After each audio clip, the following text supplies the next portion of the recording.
Ya, selamat pagi anak-anak. Hari ini hari Senin tanggal 4 Januari 2021. Tadi kita sudah absen, sekarang kita lanjut untuk memulai pembelajaran kita di tahun baru ini ya, semester 2. Yaitu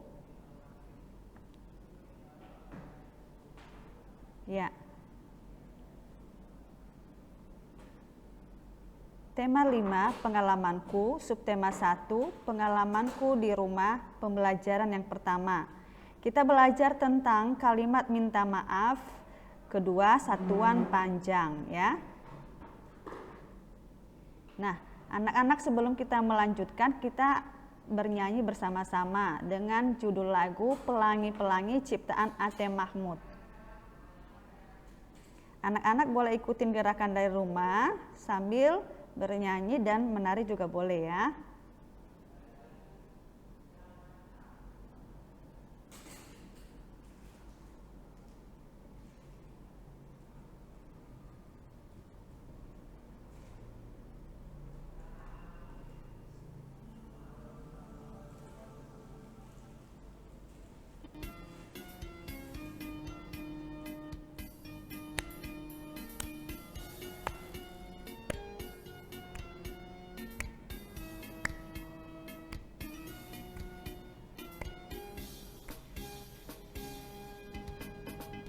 Pelangi-pelangi, alangkah indahmu, merah, kuning, hijau, di langit yang biru.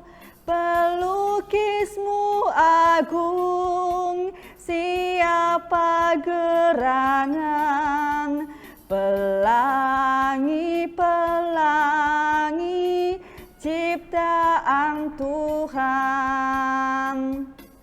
Sekali lagi ya, pelangi-pelangi, alangkah indahmu, merah, kuning, hijau, di langit yang biru. Pelukismu agung, siapa gerangan, pelangi-pelangi ciptaan Tuhan.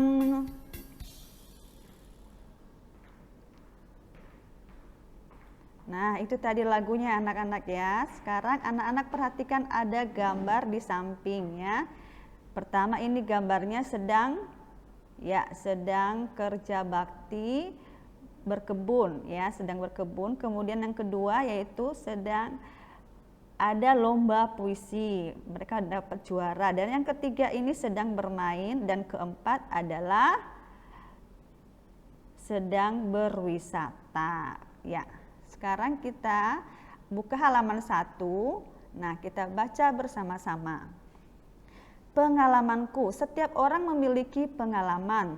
Pengalaman dapat diperoleh di mana saja, seperti di rumah, sekolah, dan tempat bermain. Pengalaman juga dapat diperoleh di tempat wisata. Pengalaman Benny di rumah bekerja bersama keluarga. Benny dan keluarga bekerja membersihkan kebun bunga. Lihat gambar nomor 1 ya anak-anak ya. Benny di sekolah pernah menang lomba baca puisi. Nah, sesuai dengan gambar nomor 2 ya. Benny juga berpengalaman di tempat bermain. Pengalaman bermain galah asin. Galah asin dilakukan di lapangan sesuai dengan gambar nomor 3 ya. Berikutnya adalah Benny berpengalaman juga di tempat wisata.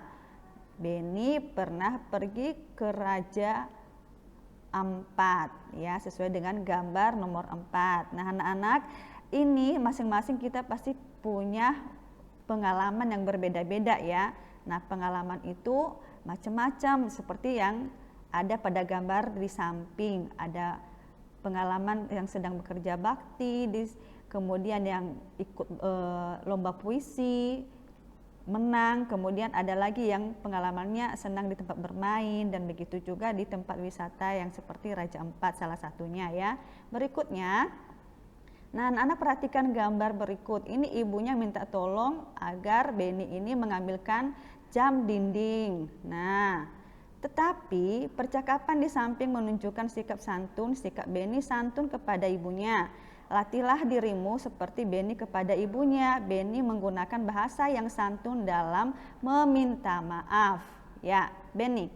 Maafkan Beni ya Bu, Beni sudah menjatuhkan jam dinding. Jam dinding di rumah menjadi rusak. Jawab ibunya, ya nak, tidak apa-apa. Ibu sangat berterima kasih karena kamu sudah menolong ibu. Lain kali, hati-hati, kamu tidak perlu tergesa-gesa. Ya, ini adalah contoh salah satu permintaan maaf Beni kepada ibunya. Berikutnya, kalimat minta maaf biasa diucapkan ketika sengaja atau tidak sengaja melakukan kesalahan kepada orang lain. Beberapa hal yang harus ada pada kalimat minta maaf yaitu: 1. Ada nama orang atau pengganti nama orang seperti kakak, ayah, ibu, adik, aku, dan lain-lain. Berikutnya ada kata maaf, kemudian ada tanda koma ya. Kemudian ada tanda titik. Coba kita perhatikan contoh kalimat minta maaf berikut ini. Nomor 1, ibu, ini ada tanda koma ya. Beni minta maaf sudah menjatuhkan jam dinding. Nah, di akhir kalimat pakai tanda titik. Berikutnya, nomor 2, maaf Udin, ada tanda koma. Aku tidak sengaja menjatuhkan pensil kamu. Di akhir kalimat pakai tanda titik. Ya, begitu ya anak-anak ya. Kita lanjutkan berikutnya. Ayo mengamati, amatilah gambar di samping. Beni teringat tugas dari gurunya. Tugasnya mengukur panjang benda-benda yang ada di rumah. Beni ingin mengukur panjang jam dinding. Berapakah panjang jam dinding ini? Sebutkan alat yang digunakan untuk mengukurnya. Alat yang digunakan adalah penggaris. Penggaris disebut juga mistar ya. Pernahkah kamu menggunakan penggaris? Sebutkan benda yang pernah diukur dengan penggaris. Sebutkan satuan ukuran yang ada di penggaris. Nah, satuan panjang adalah alat ukur yang digunakan untuk mengetahui panjang sebuah benda. Contoh penggaris ini ya. Anak-anak punya penggaris ya. Kemudian meter ya. Meter ini biasanya digunakan untuk mengukur sebuah benda yang panjangnya lebih panjang dari seperti buku ya. Nah, itu lebih panjang seperti pintu. Nah, itu menggunakan meter karena dia lebih panjang ya. Berikutnya, nah ini adalah contoh ya. Contohnya itu ini ada jam dinding, kemudian diukur dengan penggaris. Yang diukur itu bukan jamnya tapi kotak segi empatnya ini, persegi panjang ini ya. Dimulai dari 0 ya. Jadi anak-anak nanti kalau mengukur mulai dari 0 terus. Nah, baru ini kita lihat ujung terakhirnya, berhenti di angka 14. Berarti panjang tempat jam dinding ini adalah 14 cm atau dilambangkan dengan cm ya. cm. Berikutnya, perhatikan percakapan Beni dan ibunya berikut ini. Bu, apakah nama satuan pada penggaris? Beni lupa nama satuannya. Satuan ukuran pada penggaris adalah sentimeter. Sentimeter disingkat cm. Nah, ya. Ini sentimeter atau bisa ditulis cm ya. Berikutnya, bagaimana cara menggunakannya, Bu? Ibunya menjelaskan. Cara menggunakannya adalah sebagai berikut. Ukur benda dimulai dari angka 0. Angka 0 pada penggaris harus lurus dengan pangkal benda yang akan kita ukur. Terima kasih Bu, jawab Beni ya. Nah, anak-anak perhatikan tugas matematika hari ini, kerjakan halaman 8 sampai halaman 9 langsung di buku cetak tematik ya. Langsung di buku cetak tematik ya anak-anak. Selamat mengerjakan. Tuhan Yesus memberkati. Sampai ketemu besok hari.